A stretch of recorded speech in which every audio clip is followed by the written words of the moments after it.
All right, you guys, hope everybody's doing well. It is still middle of the summer, so we're going to have a little bit of a lull here in terms of not only on marketing, but partner participation. People are at the lake, people are at the beaches, people are at family reunions catching up, which, it's a good time of the year to do that.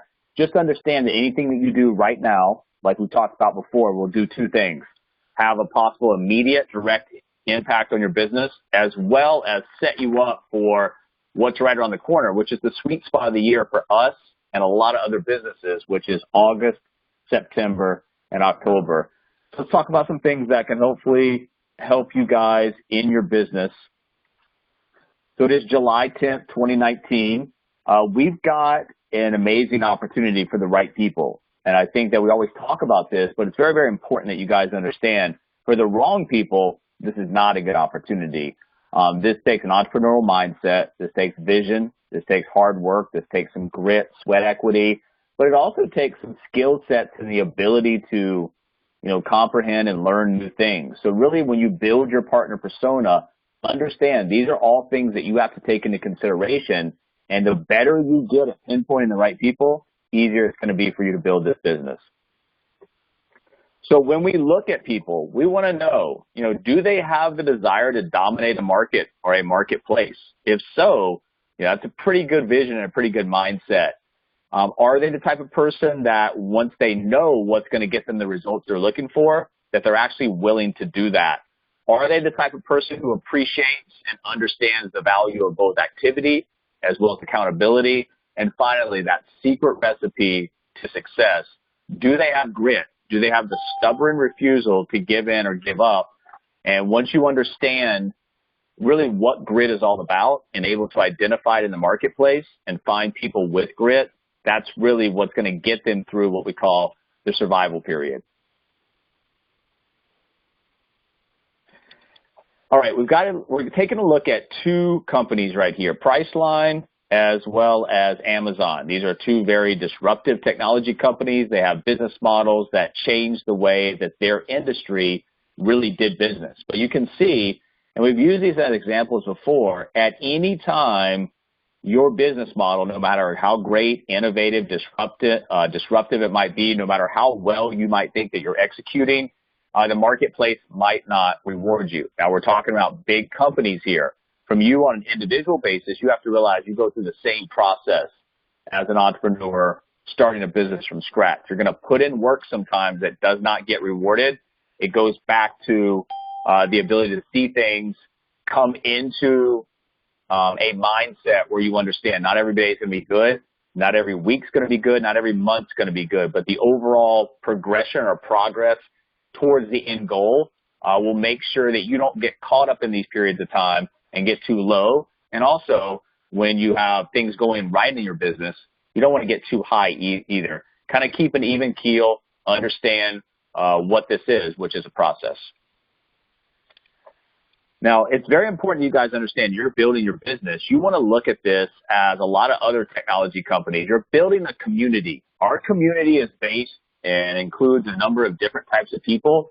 But I don't really look at this as building insurance agencies. I look at this as building a community. Inside this community are entrepreneurs, entrepreneurial mindset of people that are going to help us build digital franchises, manage digital franchises, and disrupt the way that business is done in a very, very large industry. So never think of it as one specific type of person. It's a community. And when you understand you're building the community and put the people into the right places, that's the route to business growth. So it's going to come from, the build out of your organization, the community, and the company as a whole. First thing that you have to explain to your partners is there's no magic wand here we're going to wave and everybody's going to know you're in business. That's where the tier one contact and confirm really comes in. That's the front door of your business. You need to, let people know that you're in business. That's called marketing. That's called advertising. That's called networking, branding. If you do nothing, it would be essentially like setting up a brick and mortar office or a store and always leaving the lights off and the door locked and closed. How could you ever expect somebody to come in your business under those conditions? Same thing in the digital world. If you don't organize yourself, if you don't have activity, if you don't put yourself out there and let people know what you do, why you do it, and what you can possibly do for them as a potential partner or client, you're not going to get the traction, the velocity that you're looking for, and it's going to be a frustrating experience for you. One of the things that we really do for people is we go over and beyond as a team, as an organization, and try to help you kind of save yourself from yourself. And a lot of people, if you guys understand small business, if you understand the insurance industry as you're talking to producers, hardly anybody knows their numbers. Even a lot of small, successful businesses, they don't really know their numbers. So when you know your numbers, your business becomes a lot easier to build, scale, and teach other people how to do the same. So some of the things that we do, the activity reports, those are due by 9 p.m. Eastern every Sunday. If you can get those in, we give you feedback. It helps us identify people that are really wanting this so we know who to spend time with. And it's going to allow you a blueprint to know what's working and what's not working. So you want to keep dreaming, but you also want to keep working. You also want to keep, accountability in the mix as well. If you have never filled out an activity sheet and you're interested, or you're managing people and you want to know how to explain it to them, it's direct versus indirect activity. So we do want to make sure that as a manager, we're keeping up with indirect activity so we know how we're building, how we're growing. But this is geared around direct activity. And you can see we've switched a couple things up just to help people, because I got a lot of questions about LinkedIn Helper. How do I account for that? So we've still got the LinkedIn invitations here, but now we've changed this to LinkedIn thank you messages. If you're not using Helper, this would be the essential, the equivalent of the intro message. If you're using Helper, it'll be the thank you message, because what we feel and what we kind of see is the invitation when they join your network and you've got the thank you message, that starts the pipeline that ends up in a lot of things that we're going to look at in a minute, including business, product, networking, a lot of things that can help you in your business. It's kind of like the front door on Helper that initiates the whole process. And then over here, the tier activity, that's direct activity. So, for example, if Alana does 4 or 5 tier 2s in a week and none of them belong to her directly, on her activity sheet, that's 0. Those 4 or 5 tier 2s belong to the people who actually brought those partners in. Direct activity. 3, 4, 5, 6. This is all about what you do, not about how the task is actually handled. And the final thing is we changed this, and I'll send this out. We changed it from intro just to text messages. So if you're working on follow-up with client, partner, you want to get a gauge of how you're communicating, how you're using all your tools. So that's a couple small changes we made here. You guys have any questions as far as, how to fill these out, how to get your team to start filling these out, how best to approach them about this, let us know. We'll go back over it with you.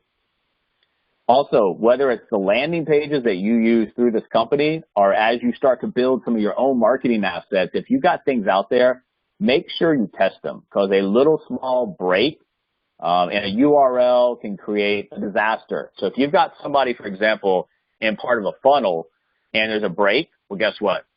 That it's done, because they're going to exit. If I'm in a funnel, or if I'm in some type of presentation, marketing campaign, and there's a break and I can't get where I need to go for the next step, I'm done. I'm not going to try to figure it out. And that's really, really important. So as a digital company, as a technology company, and as a digital marketer, you need to make sure when you set these things up, everything works correctly and is actually going to places that you want to send people. Don't throw things out there untested. It's a disaster waiting to happen. Just a little quick review for you guys. As you're building your organization, as you have partners coming in, there's a lot of things they can do in the beginning, cost 0 money, that can start to get them better organized and better prepared to build their business. Number one is GMAS. Whether you are sending stuff out to a number of people on a team, whether you're sending marketing material, follow-up, whatever it might be, GMAS is a great way to organize email campaigns, whether it's 10, 30, 50. You get up to 50 a day on the free version. If you need more than that, $7 a month. So it's not a big capital expenditure. Also, this gets overlooked, but create a solid Gmail signature. Remember, you're just basically weaving a web of information. So if somebody's on an email and they can get to your social links, they can get to your website, they can get to reviews, they can get to product information, that's another marketing asset for you. So take time to set up that Gmail signature, and it'll be advantageous for you. Some other stuff that we use Sniply. If you are not aware of what Sniply is, we have a YouTube video on the channel that explains how to use it. It's a great way that if you're using articles that you didn't write to recycle for sharing, for other purposes, you can you can put a Sniply on there, and it creates an opportunity for you to use that article for lead generation purposes or to send them to other places that are specific to your marketing assets. Also, there's a lot of Facebook tools that you can use as you become more interested in doing Facebook marketing and we start working with you guys. There's a lot of different tools that you can use. In the beginning, it's a little bit overwhelming. We can help you with that, but just understand the deeper you want to go as a digital marketer, the deeper you can go in today's environment. It's incredible what you can learn. It's incredible what you can do. And when you put all the pieces together, it's incredible what you can actually get back with these platforms. LinkedIn Helper, we've gone over this. We've gone over the 3 main steps. Step 1, collect, select, and invite. Step 2, thank you message. And step 3 initiates the sequential messages that lead to personal branding messages, product, business. This is definitely something that can help you guys and help your team. As you have people coming in, one of the things that we saw on LinkedIn is that manual upfront grunt work. A lot of people just, they'll skip a day, skip a few days, all of a sudden they'll fall behind. This is a way that you have the continuous rhythm of activity on this site. It's very, very easy to use once you get in the habit of it. So if you've got, an organization of 10, 20, 30, 40, 50 people, and they're all making connections, sending messages, you can see the compounding effect and what that does for your overall organization. Google Alerts. This is good for 2 reasons. Number 1, when you set up the keywords for your alerts, it's going to get articles in your inbox every day about that keyword. So A, if you need articles to reshare on platforms, social media, it's a great way not to waste your time looking them up.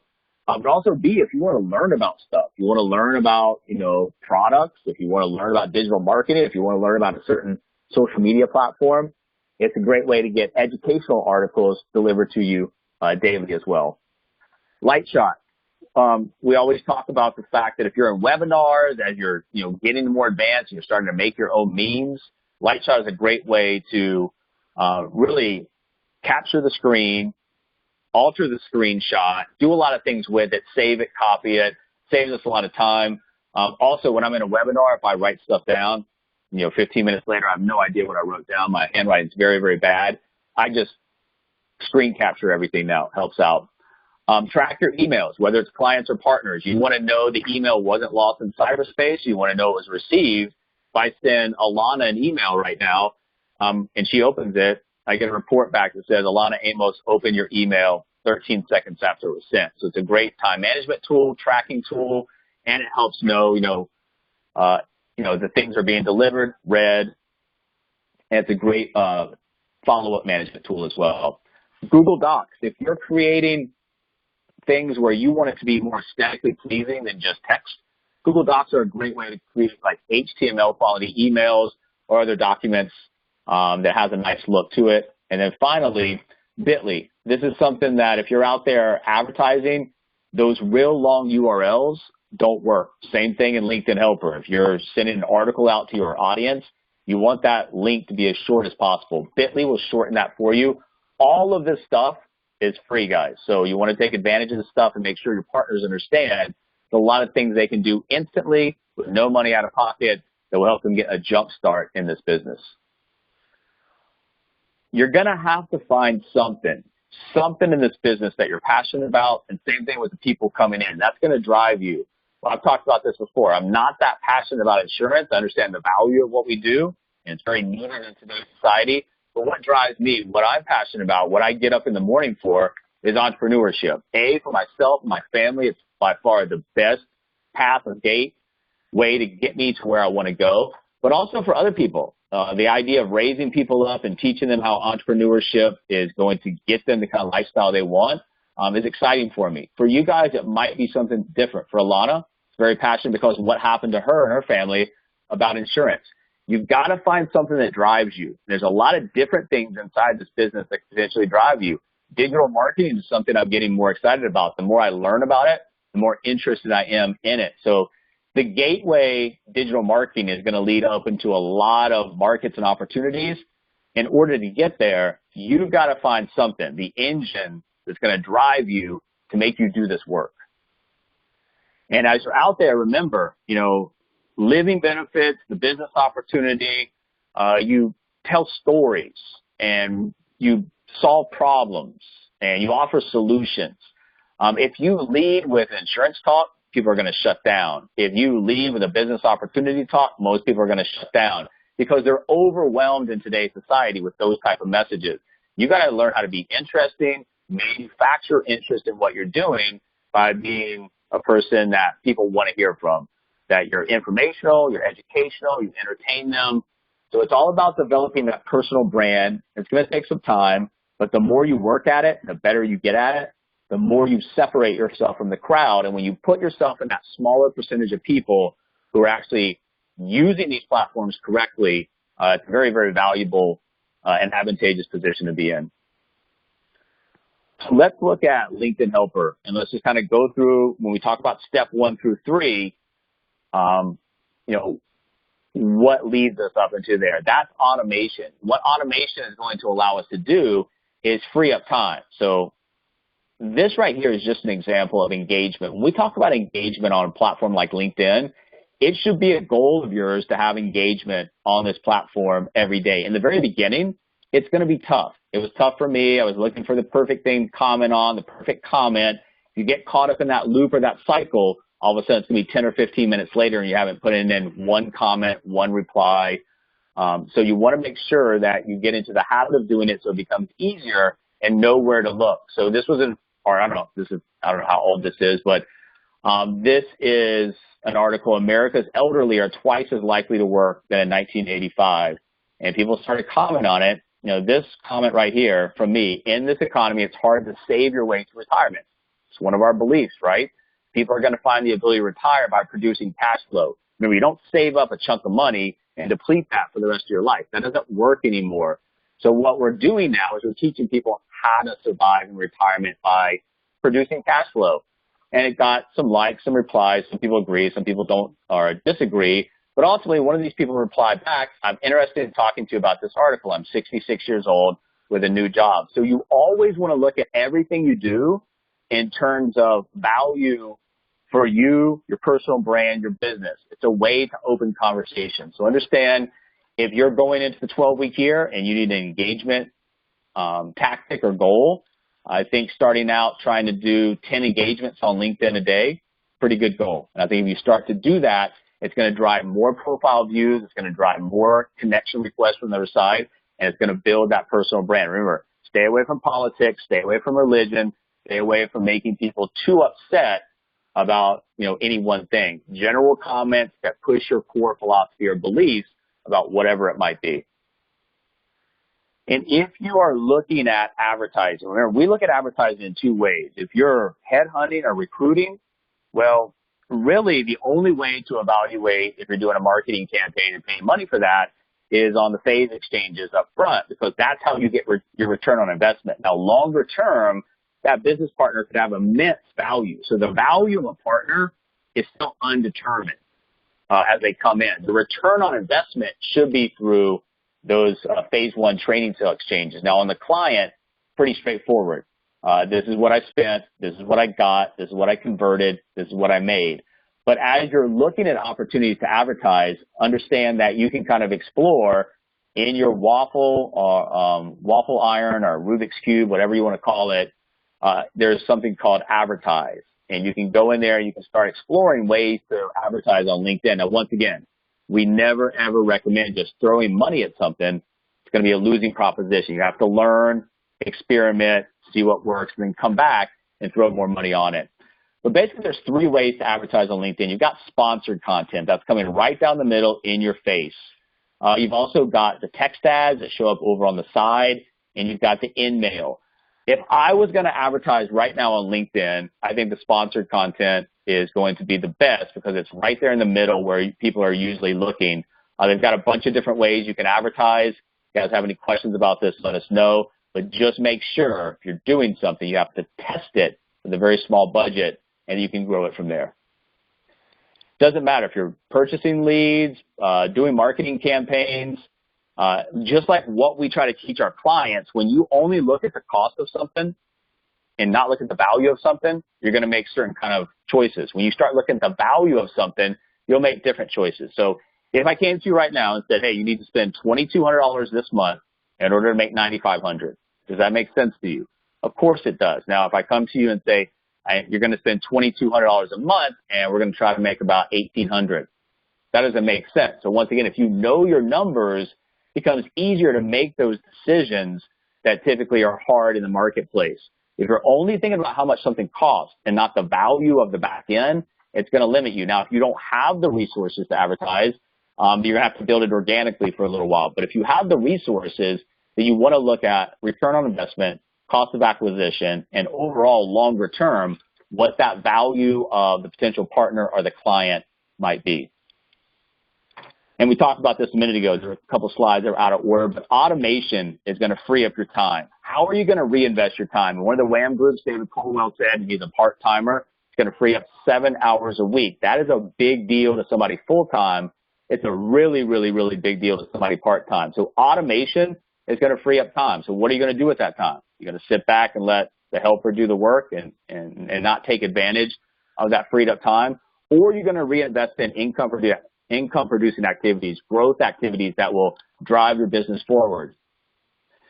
And, you know, the LinkedIn helper, it's pretty easy once you learn the sequence of what happens. Now, we talk about this. When you collect for a list, if you're adding to an existing list or collecting for a new list, I like to collect a bunch of profiles at once. So if I start a new list right now and I set up the appropriate search in LinkedIn, I'll let it run and I'll collect 6, 7, 8, 900 profiles. So I don't have to go back and do that every day. And then I can start each day with this right here, which is personal invitations. You know, going back to a list, inviting some more people every day to the network. As they come in every single day, you're just running those autoresponders on the list to make sure you keep up. As people come in, you want to get them a thank you message within, you know, that 24-hour period of time. Now you move to your value-based messages. Those could be articles, those can be thoughts from you, just something that's speaking to that person with some value where you're not expecting anything out of the back end yet. If you're doing another value-based message, just further building the rapport, trust, credibility, and that sets up for your brand message. And that brand message could lead into business talk, it could lead into product talk, and then this is just a cycle of things that you go through. Obviously, invitations to thank you are one-time messages, but value, brand message, business product, it can all go on basically a cycle of communication. And the more positive interactions you have with people, either deliberately and direct or from an automated version, it's just going to help you guys out with conversations. Now, in the middle right here, the value-based, you can actually use Snipply to get a head start on the brand message. And once again, Snipply is just a way to take an article and snip it and put a header on the bottom or a branding message on the bottom with a call to action that can go to your website, landing page, you know, another one of your sites, whatever it is that you might want. And if you don't understand Snipply, never used it, it's a very good way to, like we talked about, take those recycled articles and make them into a lead generation opportunity or branding opportunity. I'll post in the Facebook group today the link on YouTube to the Snipply. Free account. You get 1,000 clicks per month. If you get over 1,000 clicks, it's a great thing. That means that you're probably ready to take a subscription with the company. So a lot of these companies who have a good tool or a good system or platform to use will let you try it out for free for a little while and build it up to the point that it has value to the point that you're willing to pay for it. And LinkedIn groups, one of the things that you guys can do is join groups, and you can use those for purposes of interacting, influencing those, eventually starting your own group. Remember, when you start your own group, people join, you're gathering data. And this is an era of big data. You want to try to get as much data as possible to have as much communication going as possible. You need to know how to, search for the right groups, join the right groups, and know the difference between a post and an article. Articles that you write create group influence as well as a shortcut to blank an audience. So we talked about the two ways to use content. You got to produce it or you got to engage with it. Eventually you want to produce content because that helps you influence your audience. Up until that time that you feel comfortable doing that, find well-trafficked, good things and learn how to engage, comments, replies, all those typical things. Also, going back to Helper for a minute, you can pull up a group, extract people out of that group for the purpose of a broadcast. So if I go to Entrepreneur Magazine, extract the people out of there, send a broadcast to them. I mentioned, hey, we're in Entrepreneur Magazine, and then start with the broadcast. LinkedIn Helper with the platform, there's a lot of different ways you guys can use it. Just keep studying, get better, build the list, build the broadcast, and watch what happens in the coming months. So the secret of your future is hidden in your daily routine. And this is something that's really difficult because we as people tend to look and forecast kind of future events. You know, I'm looking at something happening months or years down the road. In order to get there, you've got to do something daily. And if you do something daily, you're going to get better at it. You can't help but to get better at it. So no matter how terrible you are at one particular thing, if you do it daily, you're definitely going to get better at it. And getting better at things is going to lead us to other opportunities. When you get better at things, self-confidence starts to really bubble up, and all of a sudden it comes out in your marketing and your ability to manage and your ability to lead. We just finished a 12-week year group, our 12-week year, and out of the WHAM groups, these are the people who completed. It was David Chase, Steve Eccles, Wade Lassiter, Vlad Meltzer, Sherry Munez, George Bayardell, Demetri James, Richard Free, Tim Amawumi, David Colwell, Linda Mola, Michael Eisbrenner, Alana Amos, and Terry Turner. Guys, to commit yourself to the 12-week year, to commit yourself to the WHAM groups is not a huge commitment, but it is a commitment on top of everything you already do. So these people, definitely hats off to you guys. Thanks for being a part of this. I love being in the WHAM groups with you. I always get important stuff out of there to help me as a direct builder, but also to help me as a manager as well. So I appreciate you guys being on those. If anybody's interested in the 12-week year, we're going to start a new one on July 22nd. And really all you want to do in the beginning, if you're brand new to this process, is just see it through. You're not going to be good at it the first time around. You're going to have a lot of questions. Now you've got us to lean on and ask those questions. But ultimately, it's about committing to something and seeing it through, because the next time it's going to be easier for you. If you've never had an Audible account, I can get you a link. We're posting this in the Facebook group the other day to a free book. That's the Audible book, 12-week year. If you are coming back around to the 12-week year and you've done it before, make sure you reread the book. There's little things that you pick up that have immense value when you actually deploy and use those. And guys, really it's all about just narrowing things down. The farther you look and plan into the future, the less predictability you're going to have. So you want to narrow things down, concentrate on what you can, extract value out of the now, the day, and then have the opportunity, if you have a killer 12-week year, you have a little time to reward yourself. If you don't, you have a little bit of time to reflect and kind of prepare for the next time around. 8 elements of high performance. And when you look at this, it's being able to have a vision, being able to plan, having process control, being able to measure, being able to have effective time use, being accountable, having a commitment to something, and greatness in the moment. Remember, greatness in the moment, the results are not the attainment of greatness, but simply the confirmation of it. So if you're doing things right, you should start to see those things come back to you in the form of reaching those goals, killing those tactics, and then from that point, really learning a system that's self-management, time management, and when you compare it or combine it with a business system, digital marketing system, you're going to be pretty unstoppable. The vision is probably the most important thing, and I think the thing that most of us struggle with the most, including me. Your vision can't just be something that you want. Say, oh, I see this house that I want. You've got to be able to feel it. It's got to get you up, and it's got to get you motivated. To help stay on track, you're going to need a powerful reason why. That's your vision. If your vision's not strong enough, it's not going to motivate you to do the things that are necessary. There are two visions. There's the aspirational and the 3-year. Your aspirational vision is basically how you want to live your life. What do you want to ultimately achieve here?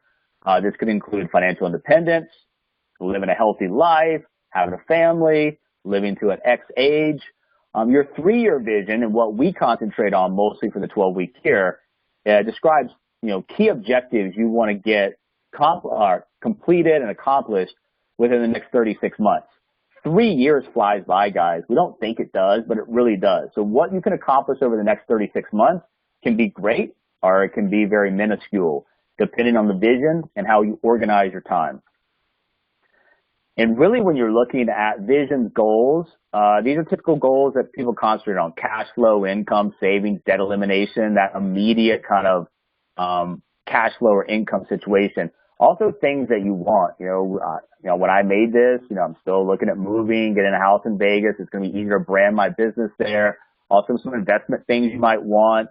And then over here, what kind of is the reward? What is the proclamation that I'm doing things well? What's the feedback that I'm doing things well? Well, that's performance-based bonuses, monthly, quarterly, the trips they offer, the ownership, the build out of the platform. So you got to know what you want, and it's got to include things that get you excited. When you're setting your goals, it's really all about, 12-week plans give you a better picture of what you should do on a day-to-day basis. When writing your goals, ask yourself, how is my life going to be different when I accomplish this stuff? How am I going to be able to change? Either maybe I'm working a part-time job I don't want to, or a full-time job I don't want to, or whatever is going to get you motivated when times gets tough. That's your vision. That's your why. It's got to be strong. Can't just be seen. It's got to be felt with emotion as well. And break it down into plans. When you look at things and you look at your actions, those are the best predictors of your future. So what are you doing right now? Write down the tasks that you need to complete, and then ask yourself, what are you going to struggle with? What are you going to do to overcome those struggles? The preemptive plan helps you. If you come in with a plan that thinks everything's just going to fall according to plan, then when things don't go well, you're not prepared to handle that. Weekly and daily plans have the added benefit of helping you determine also what not to spend time on. And it's very important. And then finding the WHAM groups, having people to get feedback off of, talk to, listen to how they're doing, is a great, great benefit for you as you start and build this business. WHAM groups, you measure your results, you measure your execution to date and any leading success metrics. You set intentions for the coming week, and you reconnect with your vision always, because things will get tough. And you have to carve out time, and both of these are important. You have to have a list of what to do and a list of what not to do. I know that Alana just replaced her Facebook icon on her phone, so it's buried because she gets caught up. It's right there, front page, and next thing you know, 20 or 30 minutes later, she's on there. So you have to know what you need to do, what you don't need to do, and avoid that stuff and do whatever you can to make sure that that falls into place. And the 5 common mistakes, and this is stuff that people make over and over and over again. You can't change everything at once. Pick off things. Not having a strong enough why. We talked about that. Not tracking your actions. Big mistake. Focusing too much on lag indicators and measures. Leading indicators. Activity is what you want to concentrate on. And going at it alone. You do the 12-week year by yourself. Don't do a WHAM group. Don't let anybody know you're participating. You're going to get far less out of it than you would to speak up and say, yeah, I want to be part of this. When you are out there, you don't need to argue with people about, does the innovation that we provide in the marketplace work? Has it accepted it? Yeah, we've already tested that. So if somebody wants to argue with you about that, it's the wrong person. Know what to answer and what not to answer.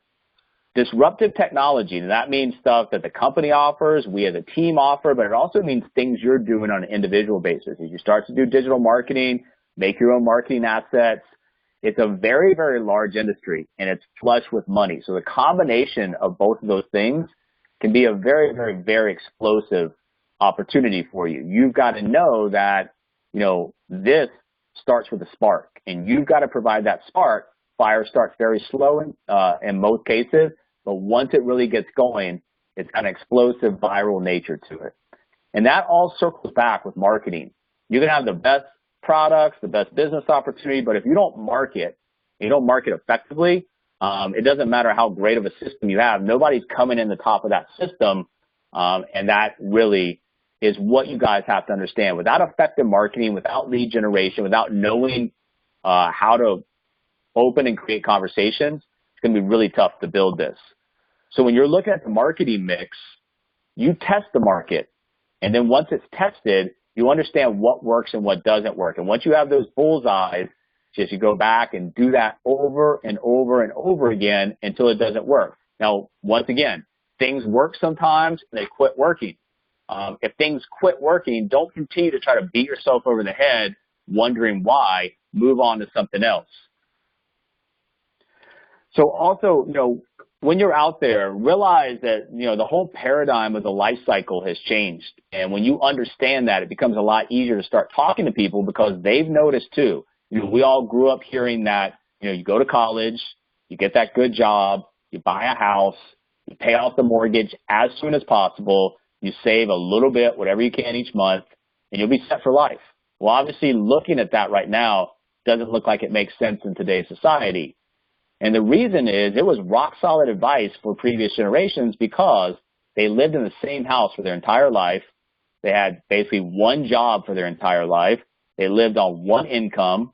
They retired with a pension. They had no credit card debt really. And they saved a little money consistently. And they could count on Social Security. Once again, when you look at this right here, it doesn't measure up and it doesn't apply to too many people in today's society. And they planned on being retired for only a few years. Once again, that's changing as well. The life cycle is lengthening, retirement's lengthening. How do we get out in front of that and make sure we prepare our partners as well as our clients?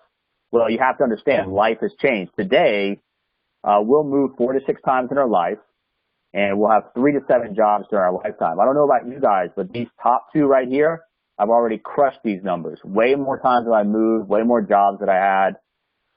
They need 2 incomes just to live. Think about that. If you need 2 incomes just to live, guess what you got to replace in retirement? 2 incomes. So it's very important people understand most of us will never, ever, ever have a pension. Most of us will struggle with credit card debt. Most of us will save very little money. And most of us, worry right now about Social Security being there. We see the charts. We see how much the net interest on the debt becomes as we go forward. People of a certain age probably will never see Social Security, at least not in this form. And then we're going to be retired for 30 or more years. So once again, if you save up a paltry amount of your 401k and expect that to combine with whatever's left for Social Security, that's going to be a destitute standard of living. And if you're willing to accept that, fine. But if you want to actually prepare, change, and get out in front of this to create a lifestyle for yourself and your family, whether it be using our products or business opportunity, that's people you want to talk to. Now, also, when you are out there talking to people, we are looking for talent, not just people that want something, but talented people that are willing to work for it. So when you're recruiting people, you got to understand, even if you come in with no experience, which I had 0 recruiting experience, you can become a recruiter and a pretty good recruiter when you learn that it's really all about just evaluating people. So when you learn that, there's a psychological aspect to recruiting, becomes a lot easier.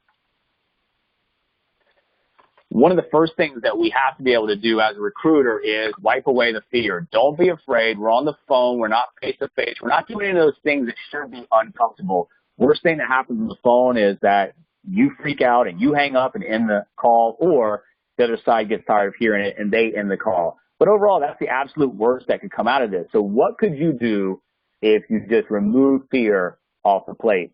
Your brain's going to respond back to this mentality. Whether you have a positive, a negative mentality, whether you're fearful, whether you're brave, brain's going to respond back to that, feed off of it. So be brave, be bold, go out there and put yourself out there and watch what happens. Good things will.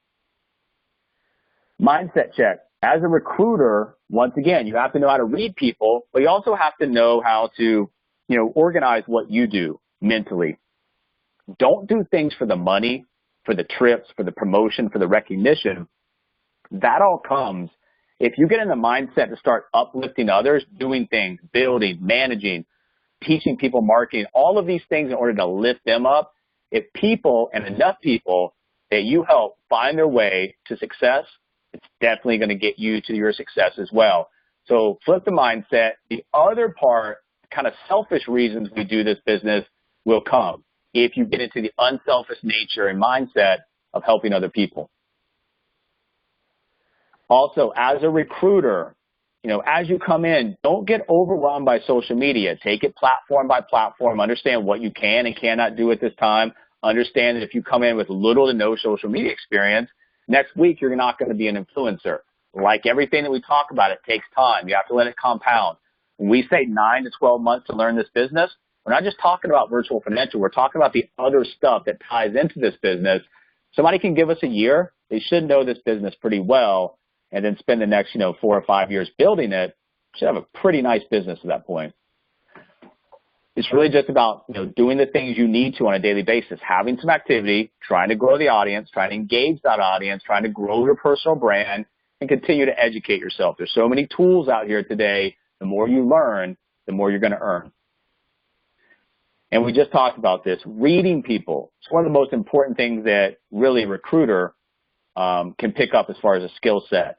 So does somebody want something, or are they going to be working hard for something? Remember that entrepreneur is different from the entrepreneur. The entrepreneur knows it's going to take hard work.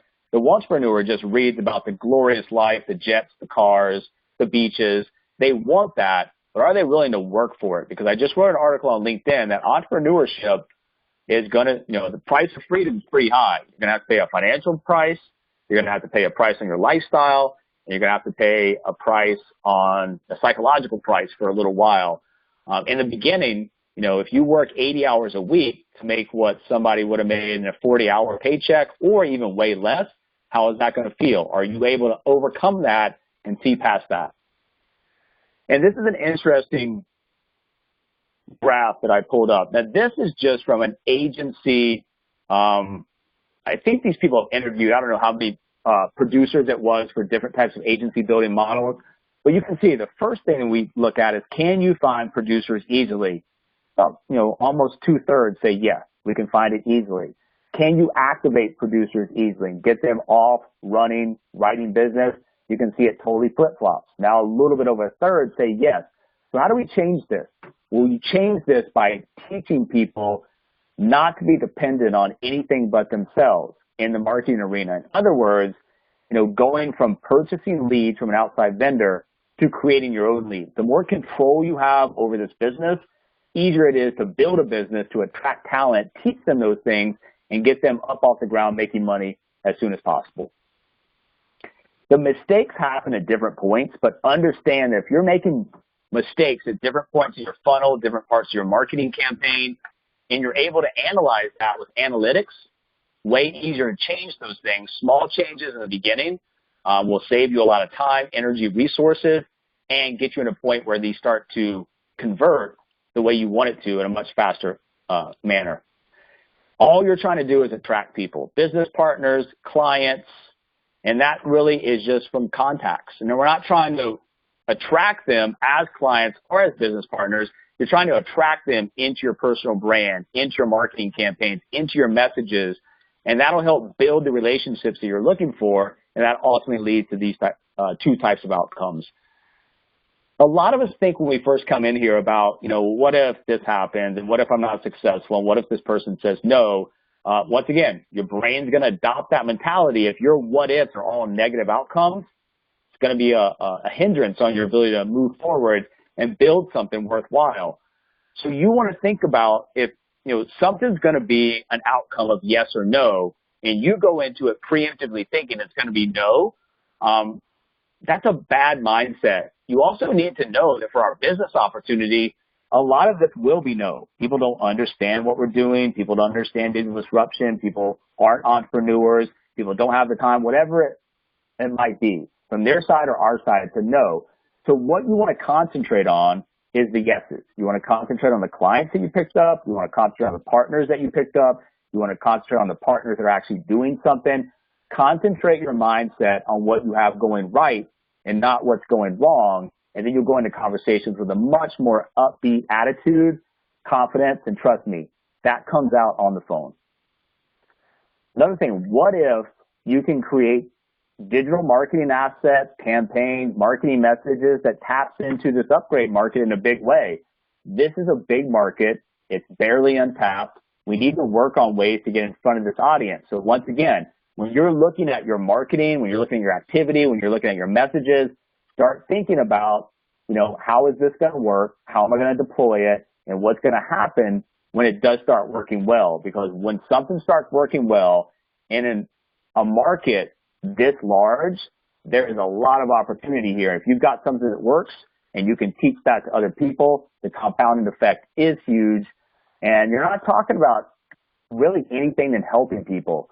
A $250,000 average face value in this country costs $68 a month to the typical average insurance policy holder. If you can show them something that makes way more sense, that's around the same price, you're not asking for really new money, new commitment. You're asking them to reallocate funds to a better vehicle. Make a smarter financial choice here. Understand what you're doing, be confident about it, and go out and help these people. The reason is, yes, you're going to gain new clients, new premium, new organizational growth, but we see in the marketplace what happens. When your income plummets and you have new expenses coming into the household, you're going to debt, you're going to prematurely attack assets. When those two run out or you have very little if no access to either one of them, things start to cascade very, very quickly. After 3 months of a non-mortgage payment, you get the notice of default, secure or quit notice, pay it full. Are we going to start foreclosure proceedings? There's a lot of things that can go wrong in a very, very short time span. So understand what you do for people, understand how you do it for people, and understand the value of what both sides get. It's a mutually beneficial conversation. You're going to make money, and you're going to get into a way better financial vehicle that can save them from financial chaos in the future.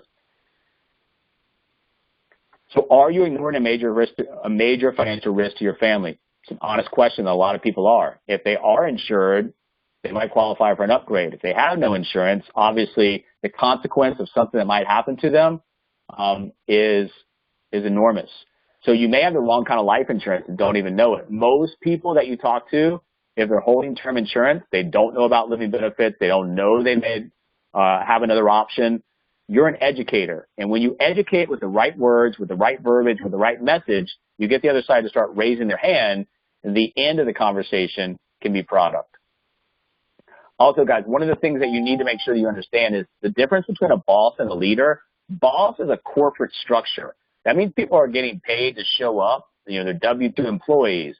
This is an entrepreneurial opportunity. Entrepreneurs, for a lot of us, we're misfits. We don't fit into anything. We're kind of in our own little mindset, our own little area. We've jumped out of the box. We think of things differently.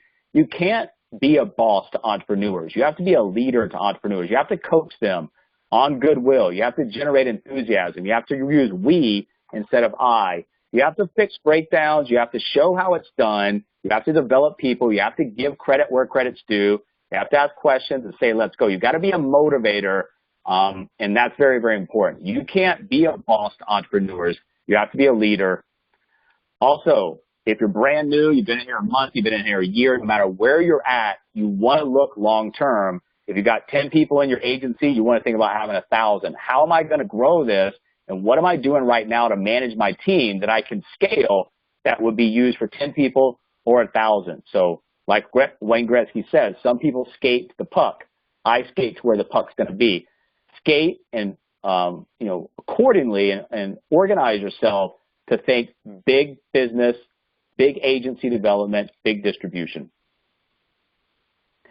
Remember, if you get frustrated with a business partner in the very beginning because they need a lot of help, you're probably not the right fit to be a manager. Understand that when people come in, they're going to have a lot of questions. I mean, when we first started this, I had trouble getting people on a Join Me screen. There's a lot of things that even the simple technology that we take for granted now is going to need to be explained, and it's going to need to be taught. And so understand that as you move through this, they've got a lot of questions. You might consider them small, insignificant, but to them, it's big. You need to answer them. You need to be positive because the evolution of this partner, if you get them to where they need to go, separate, independent agency, doing their own thing, you're going to take a piece of that. Those small, what you consider insignificant questions in the beginning are worth a lot of monetary value on the back end if you do your job right. Most people out there, they don't think. Thinking is difficult. That's why most people judge. So people will judge you, your business, your brand, your approach. That's what people do. And then when you get into the mindset of understanding why people do this, it's easier just to breeze past them. Don't get caught up on negativity. Get out of your comfort zone. Wake up the sleeping giant in you. There's something very big in you. And when you awaken that, and combine it with an opportunity where you can grow a business this large with an unlimited opportunity, it's worth waking that giant up. And the skill set of having discomfort in your life is a huge advantage. It might not feel like that. You can't skip the steps to success. It's a process. Trust the process. Don't give up along the way. The easiest way and the only surefire way to fail is to give up, because ultimately what you're looking for is freedom. It's an awe-inspiring moment at some point in the future where this thing is going and you say, I'm set. I've done this. I've got everything in place. I've got distribution built out. I've got a cash flow asset that if I back away from, it's paying me X amount per month, per year, that allows me to open up other avenues of my life, whether it be spiritual, charitable contributions, whether it be traveling, whether it be helping family, friends. When you have money, and you're not the most materialistic person, money is a tool. It can do a lot of good for a lot of different people. So understand this is a great opportunity, but understand if you're successful at doing this, send the elevator back down. That money can be used for a lot of good purposes. So that is all we have for today, guys. If you need any help, by all means, we're always around. Once again, I always say this. If you're working and you're showing us that you're working, we'll bend over backwards from our side to help you out. There's going to be a period of time where Alana and I back away from this to take advantage of the time that you have right now. That is all, guys. I'll go ahead and close it down. If